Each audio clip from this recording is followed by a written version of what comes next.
Bismillahirrahmanirrahim. Assalamualaikum warahmatullahi wabarakatuh. Surah Al-Hijr adalah surah ke-15 dalam susunan Mushaf Al-Quran yang terdiri dari 99 ayat, dan termasuk ke dalam golongan surah Makkiyah, karena diturunkan di kota Mekah, tepatnya sebelum Nabi Muhammad SAW hijrah ke Madinah. Penamaan surah Al-Hijr sendiri diambil dari kisah kaum Thamud, yaitu kaum Nabi Soleh alaihissalam yang tinggal di suatu daerah bernama Al-Hijr, yang kemudian diabadikan dalam ayat ke-80 hingga 84 di dalam surah ini, sebagai bentuk pelajaran bagi umat manusia tentang akibat dari mendustakan para rasul utusan Allah Subhanahu wa Ta'ala.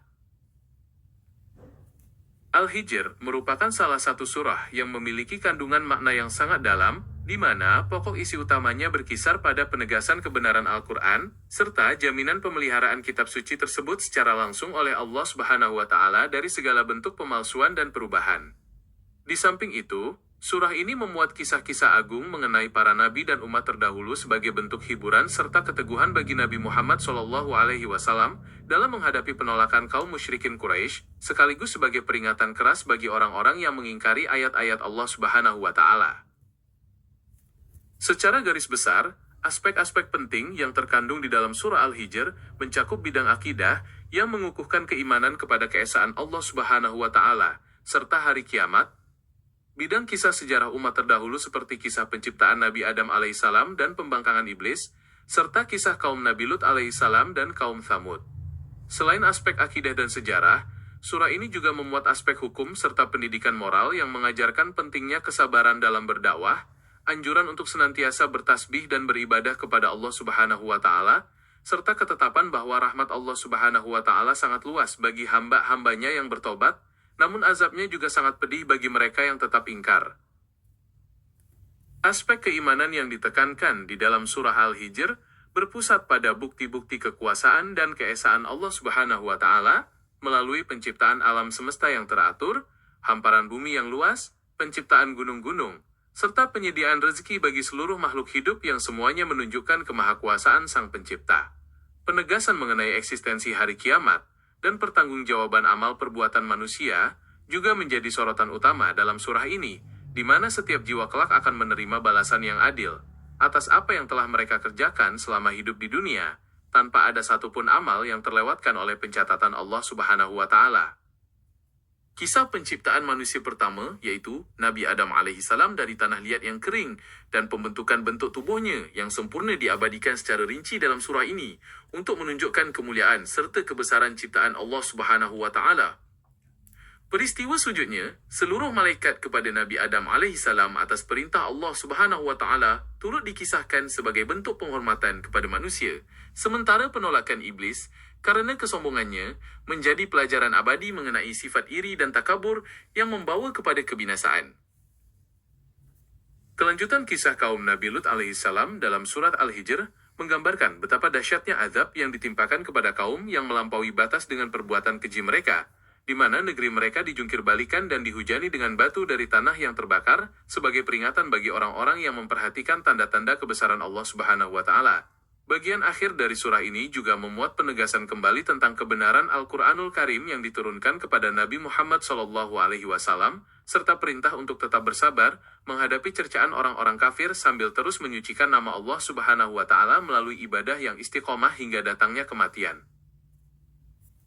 Kisah kaum Madian atau penduduk Aikah turut disinggung dalam surah Al-Hijr sebagai salah satu contoh umat terdahulu yang mendustakan Rasul mereka dan menentang ajaran Tauhid yang dibawa, sehingga Allah Subhanahu wa Ta'ala menurunkan azab berupa gempa yang membinasakan mereka, dan meninggalkan bekas reruntuhan yang nyata sebagai pelajaran bagi generasi setelahnya.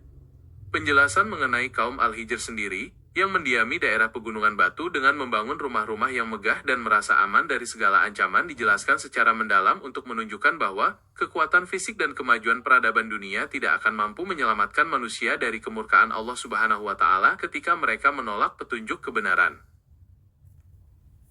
Penyebutan tentang nikmat Allah Subhanahu wa Ta'ala yang dianugerahkan kepada Nabi Muhammad SAW ditegaskan melalui pemberian 7 ayat yang dibaca berulang-ulang, yaitu surah Al-Fatihah serta Al-Quran yang agung, sebagai penyejuk hati sekaligus penawar bagi kerisauan dalam menghadapi sikap keras kepala kaum musyrikin.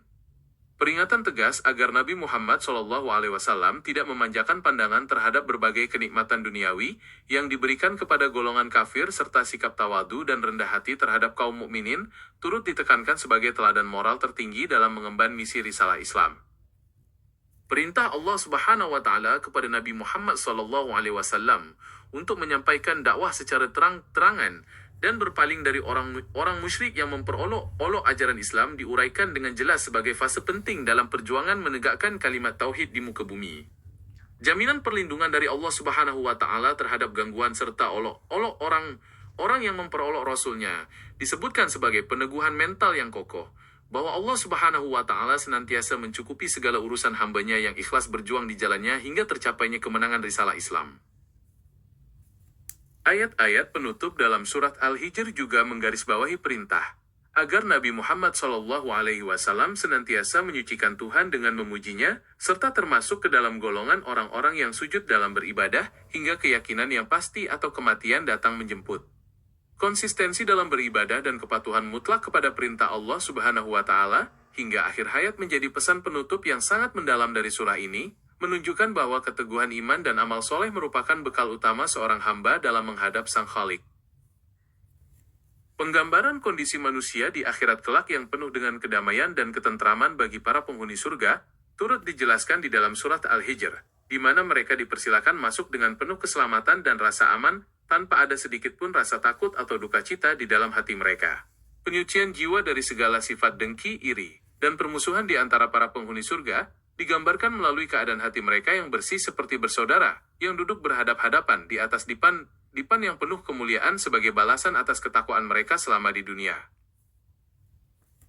Penegasan bahwa azab Allah Subhanahu wa Ta'ala yang pedih benar-benar ditimpakan kepada kaum yang melampaui batas dan mendustakan kebenaran, disampaikan sebagai peringatan yang nyata agar umat manusia senantiasa berada dalam ketaatan dan menjauhi segala bentuk kemaksiatan.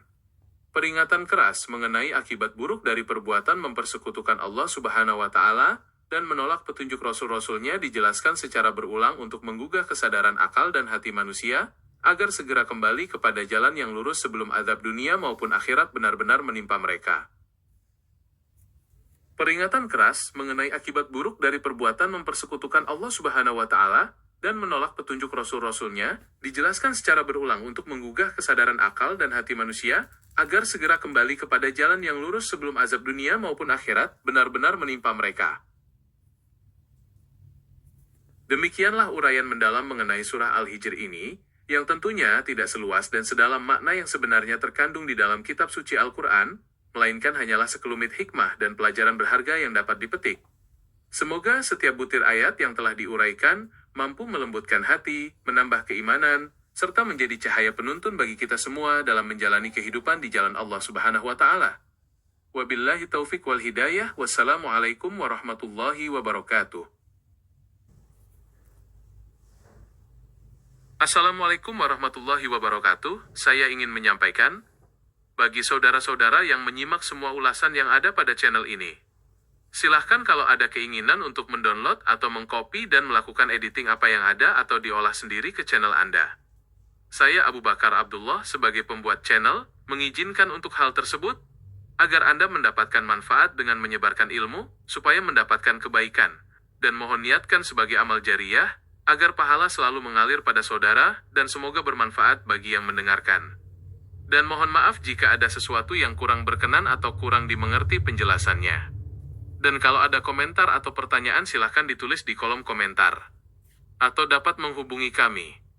Demikian dan terima kasih sebelumnya atas perhatian dan dukungannya. Wassalamualaikum warahmatullahi wabarakatuh.